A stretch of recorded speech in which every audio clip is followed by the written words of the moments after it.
Sa isang mapayapang kaharian ng Brabania, may isang hari na ang pangalan ay si Haring Fernando. Ang kanyang asawa ay si Reyna Valeriana. Sila ay may 3 anak na lalaki, si Don Pedro, Don Diego at Don Juan. Ito ay panahon na para pumili ng iyong tadhana. Kung kayo ba ay gustong maging hari o maging pari ng Brabania. Maging hari ng Brabania.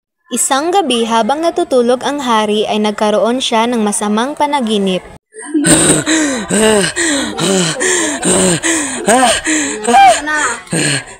Mahal, ano bang nangyari sa iyo?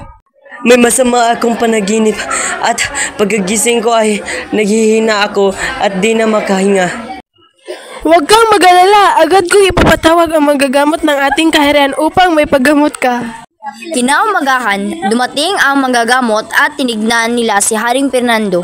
Hindi ko masasabi kung ano ang kanyang naging karamdaman. Biglang may dumating na ermitanyo.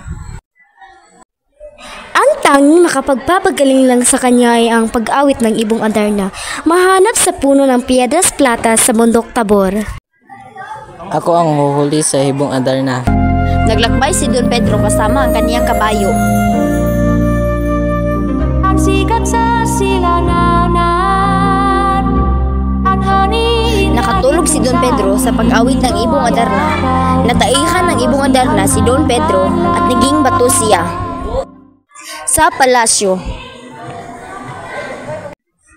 ilang buwan na ang nakalipas. Ngunit hindi para bumabalik ang aking kapatid na si Don Pedro. Ako ang huhuli sa ibong Adarna para gumaling na ang aking ama. Naglakbay si Don Diego kasama ang kaniyang kabayo. Sa wakas at tatagpuan ko na ang puno ng Piedras Platas.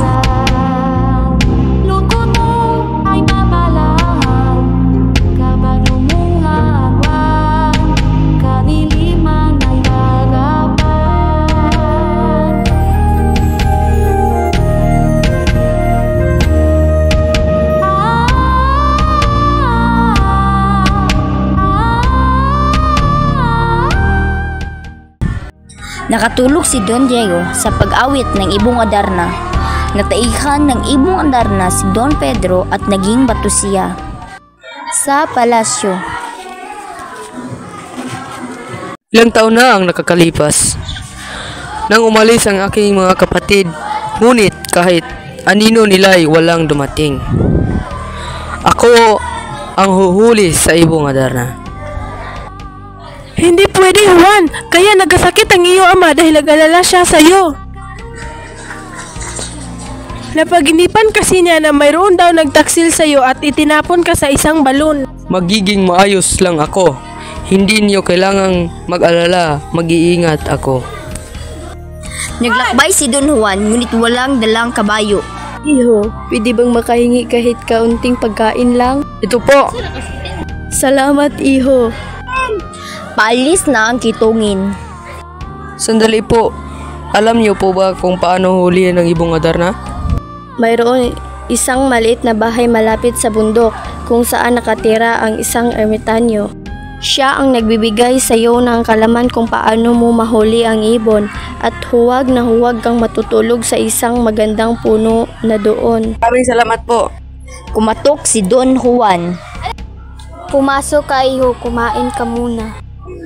Inialok na ermitanyo ang tinapay na binigay ni Don Juan sa kitungin. Nagtaka si Don Juan. Paano ko po ba mahuli ang ibong Adarna? Tuwing kakanta ang ibong Adarna, kailangan sugatan mo ang iyong katawan at patakan ng katas ng dayap ang sugat upang hindi ka makatulog. Kailangan mo ding umiwas kung ang ibong Adarna ay umipot pagkatapos umawit ng 7 awit. At kapag nahuli mo ang ibong Adarna, dapat talian mo ito ng gintong sintas. Salamat po. Umalis si Don Juan. Sinunod ni Don Juan ang utos ng ermitanyo. Kailangan kong bumalik sa bahay ng ermitanyo. Bumalik sa bahay ng ermitanyo. Kinulong ang ibon. Paano ko po mailigtas ang aking mga kapatid? Buhusan mo sila ng mahiwagang tubig. Nagbigay ang ermitanyo ng tubig sa bote. Binuhusan ng mahiwagang tubig ang mga kapatid. Salamat, Juan, at niligtas mo kami. Halika at maglakbay na tayo pabalik ng Berbanya. Pagsapit ng gabi, Magpahinga muna tayo dito. Hindi pwedeng makuha na naman ni Juan ang karangalan. Lagi na lang siya ang magaling. May plano ako para tayo naman ang mapansin ng hari. Binulong si Don Pedro ang kanyang plano kay Don Diego. Binugbog nila si Don Juan hanggang mawalan ito ng malay. Kunin mo na ang ibon at umalis na tayo dito. Pagdating sa Berbanya, Nakuha ko na ang ibong Adarna. Buti na lang nakabalik na kayo. Asan si Don Juan? Hindi po namin siya nakita. dinala ang ibon sa hari ngunit hindi ito kumanta. Naku, iho, anong nangyari sa'yo? Sumama ka sa akin at gagamutin kita. Salamat po. Walang anuman. Juan, salamat naman at nakauwi ka na. Yakap, kumanta ang ibon. Bigla itong nagpalit ng anyo at sinabi kung ano ang nangyari kay Don Juan. Binugbog nila si Don Juan para sila ang makakuha sa akin at sa karangalan. Dapat kayong parusahan! Dapat kayong parusahan! Huwag na po, Ama. Hikab, nakatulong si Don Juan sa kakabantay sa ibong Adarna. Pinakawalan ito ng kanyang mga kapatid at ito ay nakawala. Nako, kailangan kong umalis at baka ako pa ang pagkamalaang nagpakawala sa ibong Adarna. Pawalahin yung kapatid na si Juan. Kailangan niyo siyang hanapin. Opo, Ama. Naghanap na ang dalawa. Mabuti naman at nahanap ka na namin. Bumalik na tayo sa Berbanya. Ano kaya ang nasa balong iyon? Bumaba si Don Pedro, natakot at umakyat pabalik. Ako naman ang susubok. Bumaba si Don Diego, natakot at umakyat pabalik. Napakalalim naman ng balong iyan. Bumaba si Don Juan. Ang ganda naman dito. Sandali, ano yun? Doña Leonora, binabantayan ng serpiente, may 7 ulo. Kailangan ko siyang iligtas. Salamat sa pagsigit mo sa akin. Pwede mo rin bang tulungan ang aking kapatid na si Juana? Bihag siya ng isang higante. Tinulungan ito ni Don Juan. Salamat sa pagligtas mo sa aming dalawa. Umakyat na sila. Naku! Naiwan ko ang aking singsing. Ako na ang kukuha. Bumaba ulit si Don Juan, ngunit pinutol ng kanyang mga kapatid ang lubid. Nahulog si Don Juan. Bumalik na sila sa Berbanya. Nagbakasal si Don Diego at si Doña Juana. Dapat na rin tayo ikasal, Doña Leonora. Bigyan mo muna ako ng 7 taon. Magpahinga muna ako sa may puno. Nagpahinga. Dumating ang ibong Adarna. Hindi ako pwedeng makatulog. Nagpalit ng anyo ang ibon.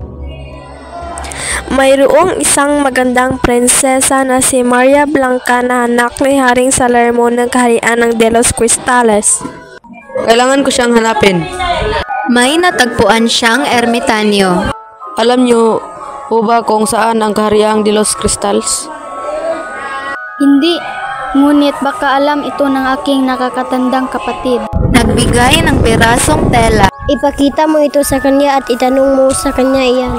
Naglakbay si Don Juan. Nakita niya ang ermitanyo at ipinakita ang tela.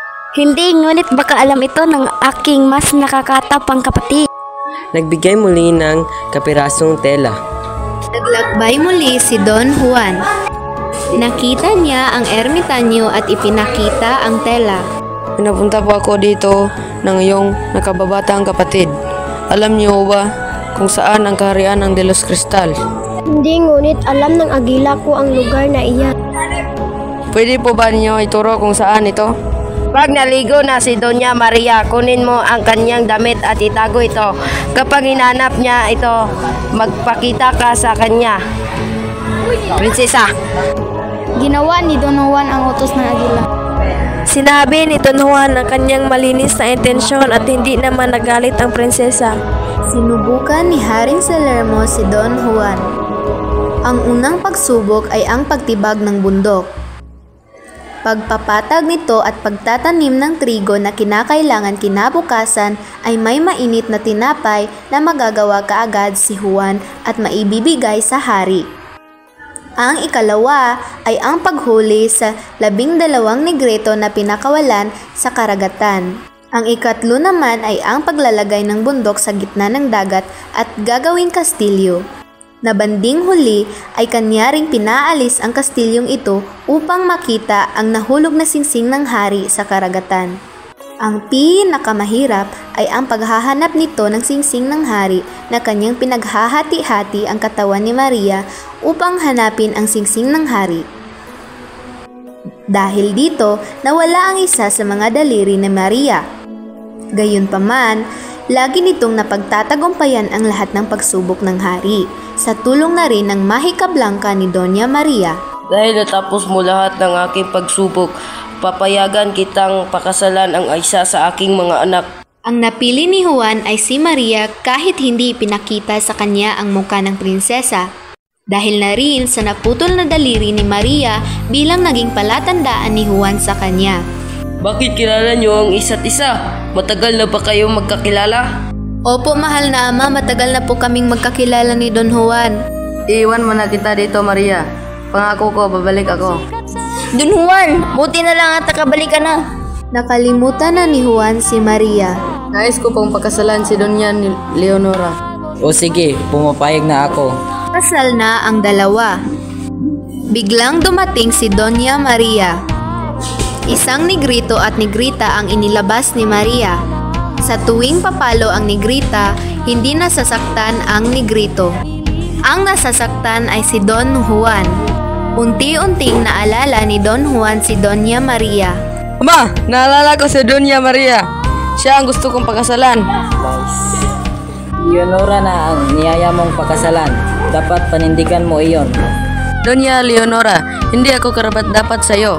Hindi ko masusuklian ang pagmamahal mo dahil mahal ko talaga si Doña Maria.